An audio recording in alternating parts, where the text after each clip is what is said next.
Ambassador Barbara Woodward, United Kingdom Permanent Representative to the United Nations, welcome to Al-Arabiya, ma'am. Thank you very much. It's a pleasure to be back with you. It's always a pleasure to have you. I call you Ambassador, but in a week's time we should call you President of the Security Council, or less than a week actually, after the UAE passed you the baton. I would like to ask you about your priorities for your tenure as the President of the Security Council. Will Ukraine still be one of your top priorities? Yes, you're right. A week today, UAE will pass us the baton, and our priorities, of course, will be dominated by Ukraine. But let's make sure that we're clear that the Russian invasion of Ukraine has triggered, obviously, a war in Ukraine, but a crisis now that is rippling out to many other countries, to Africa, the Middle East, and to Asia, as we see the rises in food prices, energy prices, and commodity prices. I think the obvious example of part of the region would, of course, be Yemen. 7 million people are already facing hunger and starvation conditions, and that will be made only worse by the fact that the wheat is not being planted in Ukraine this year as a result of the Russian invasion. So that global crisis will be a priority. We'll also want to focus again on conflict-related sexual violence. We see rape used as a weapon of war in so many conflicts around the world, Myanmar as an example. And then we want to return to a priority from last year, which is COVID-19. While this has been largely, I think, brought under control in many countries, the vaccination rate in conflict-afflicted areas is around 4%. And that's something we raised in our presidency last year in February 2021, and we now need to accelerate getting vaccines into people's arms, vaccines into vaccinations. Yesterday, Thursday, witnessed a very important day in Brussels with plenty of meetings. The summits of NATO, the G20, the G7, the Council of Europe met. And President Biden, before he left, he said he had three goals. First is to continue assisting the Ukrainians with weapons and also humanitarian assistance. Secondly, to put maximum sanctions on Russia. And thirdly, to strengthen the eastern flank of the NATO. Do you think it was a successful day in Brussels for NATO? I think it was a very successful day for NATO. We've seen during the course of the last month, since Russia invaded Ukraine, that NATO has become stronger and more resilient in the face of Russian attacks and disinformation. And we saw again from NATO yesterday increases in defence aid equipment for Ukrainians, increases in humanitarian aid, and importantly too, further commitments to put pressure on the Russian economy through tighter sanctions. Is there really a real danger of the Russians using chemical or biological weapon in this war? Well, you know what the Russian track record is in using chemical weapons. We have suffered in the UK. They've used them in their own country against Alexei Navalny. So we think it's a real risk. And what we find particularly worrying is we've now had 3 meetings of the Security Council where the Russians have accused Ukraine of having chemical and biological weapons. And that could be a prelude to a Russian chemical weapons use in Ukraine. And that would be both illegal but also very worrying. What is the prepared response in this case? Well, the response is built into the Chemical and Biological Weapons Convention, and there are very severe sanctions for the use of chemical and biological weapons. But we have to remember the sanctions, of course, follow their use, and the humanitarian consequences, as we've seen in Syria, in the UK, in Russia itself, of using these weapons is appalling and tragic.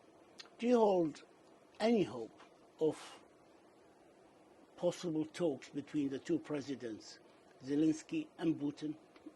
Well, I think it's encouraging, as the UN Secretary General said a couple of days ago, that there have now been 5 rounds of talks. But the important thing is that these need to be predicated on a ceasefire. We need to see a ceasefire.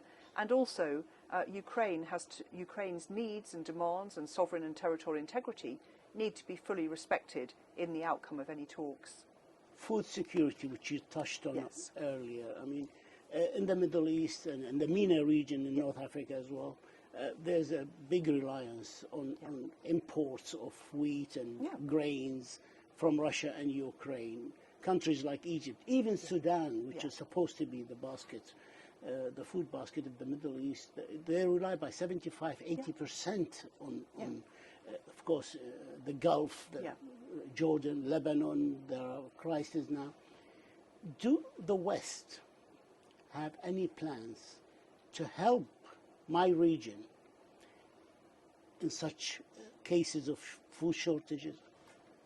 You're right, and I think this is why Russia's invasion of Ukraine is becoming a global crisis, because Russia has driven its own tanks across the wheat-growing territory of Ukraine, and if you can't plant the wheat, then we can't provide food supplies. And the World Food Programme, as you know, depends for 50% of its wheat on what it gets from Ukraine. And so that has consequences for the hungry and the suffering across your region, across Africa. And we saw today, Egypt, or a couple of days ago, Egypt, of course, has applied for a bailout from the IMF and had to depreciate their currency. And that will happen to a lot more countries. So I think we need to work with the IMF now to make sure that countries can accommodate the price rises that we'll see for wheat. But we also need to do what we're doing a bit with energy too, to find alternative supplies to ensure that we don't add to the number of people who are hungry in the world. Are countries like the United States stepping up? I'm sure the countries like the United States will be stepping up. I know that David Beasley, the head of the World Food Programme, is of course very active in this regard. Russia is a major energy supplier. They have the third largest oil producer. They produce like 7 million barrels a day. They are already one of the world's largest coal producer. They have some of the biggest reserves of gas, natural gas in the world. Almost half of what the European countries use of natural gas in the European Union is from Russia. If Russia decides to ban export of gas, how could this be mitigated? Well, again, you're right, it's about 40% of EU energy supply that is dependent on Russian gas. And if the EU is going to hedge against this, they need to invest urgently in infrastructure, ports and pipelines so they can accommodate supplies arriving from elsewhere.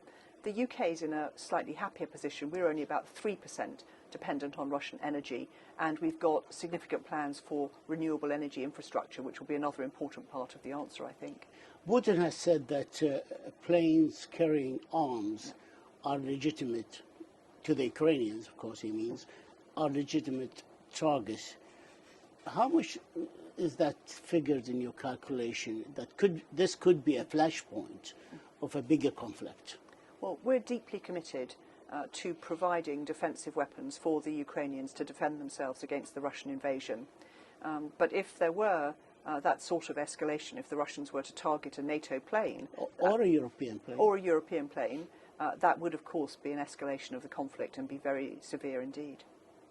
President Putin has put his nuclear forces in high alert. His spokesman, Mr. Peskov, refuses to exclude the possibility of using nuclear weapons in the case of existential threats to Russia.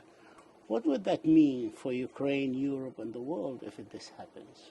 Well, we view this very seriously, take this very seriously indeed. It's clear, I think, from that the war is not going according to Russia's plan. They're mired into a conflict and they're making very worrying threats. But the most important thing, I think, is for de-escalation and not for this not to turn into a nuclear conflict. Simply, can Russia win this war? It's a hard question. As you heard my Prime Minister say, he was confident that Russia would not win the war after invading Ukraine. And it will depend, of course, on people, the troops, and we know that the Russian troops are demoralised. They've suffered several thousands of casualties. They're now backing them up with mercenaries and foreign fighters. In contrast, the Ukrainians are fighting bravely in a very organised way. It depends, second, on the equipment, and the UK is proud to be one of the leading suppliers of defensive military equipment to the Ukrainians. In contrast, we've seen Russian convoys bogged down. We know that their supply lines have been cut. And thirdly, of course, it depends on overall strategy, ground taken. And we've seen in recent days the Ukrainian forces regain some of the small towns around Kyiv and some other areas where it suggests that they're making advances. But the tragedy is so many people have lost their lives already, so many people have been displaced within Ukraine and overseas, and the consequences, as we've discussed, for world food prices and energy prices are ricocheting and having an impact on so many other countries. How fearful are you from this war becoming a protracted war? To be honest, I think a month is already a protracted war. Look at the human cost.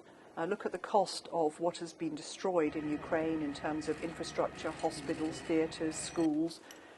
Every day that this war goes on is a tragedy, and we need to do all we can to persuade Russia to stop the invasion and to withdraw, and that's why we're so committed here at the UN to isolating Russia, both in the Security Council and in the General Assembly. The United Nations, this organization where me and you are working and sitting now, will it be a victim of this conflict? This organization is built on multilateralism. Yeah. And many observers are fearing that this system will not last if this conflict and this interfighting and the splits that exists in the Security Council, even before the war in Ukraine. Are we seeing an erosion of this great institution? I think we're seeing a challenge to this institution that we haven't seen in the 7 decades of its existence. But I think that with the strong leadership of the Secretary General, you've seen what he said so powerfully on Ukraine about defending the Charter. I think a vision towards the future, and we have that in the Secretary General's common agenda. We're looking to move more into preventative diplomacy and peace building and peacekeeping. We're trying to fix the climate crisis, and we're trying to make sure that vaccinations are rolled out around the world in COVID. So there's a lot of very good work going on at the UN. But can it survive this crisis? I think it can survive with strong leadership and a strong agenda. And we've seen people called NATO into question just a couple of years ago. And look how strongly NATO has emerged in the last couple of months. Can this unity within NATO survive for a long time if this conflict goes on? I think if the conflict goes on, the unity of NATO will become only stronger and more countries will want to join. I'd like to move to another topic, the Yemen. Yes. The GCC came up with an initiative to hold talks in 4 days from now in Riyadh. Yeah. The Houthi answer came in the shape of bombardment with cruise missiles, ballistic missiles, drones to 5 cities. Oil refineries when the world needs oil, water desalination plants. What's your comment on this? Well, I think my comment would be that we very much welcome all of the initiatives towards peace and dialogue to resolve the long-running conflict in Yemen. And 7 million people in Yemen are already starving, and the implications of Ukraine that we've talked about will make that even worse.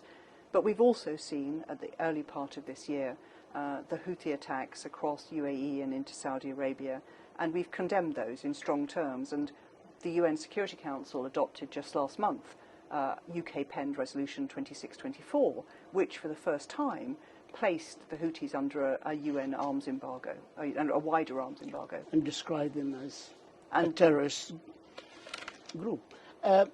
But beside condemnation, people are paying with their lives in Yemen. The problem is so severe, and it's been 8 or more years of war. And if they continue to refuse to sit on the table and talk, and if they refuse even to receive the special envoy in Sana'a and talk to him, and if he can't talk to one party of the conflict, how can he find a solution to this protracted crisis? What are we to do? Well, I think you're right. It is a very challenging job that the Special Envoy Hans Grundberg has. Yes. I think it's a welcome development that he did manage to see the Houthis recently, and I know that he'll be at the talks in Riyadh and hope to try and bring the parties to the table and find a way through, as you say, to this very long-running and tragic conflict. Ambassador Barbara Woodward, United Kingdom Permanent Representative for the United Nations, we thank you for this interview and for your insights, and we wish you the very, very best of luck for your presidency next month. Thank you. Thank you very much indeed. Pleasure to see you again. Thank you.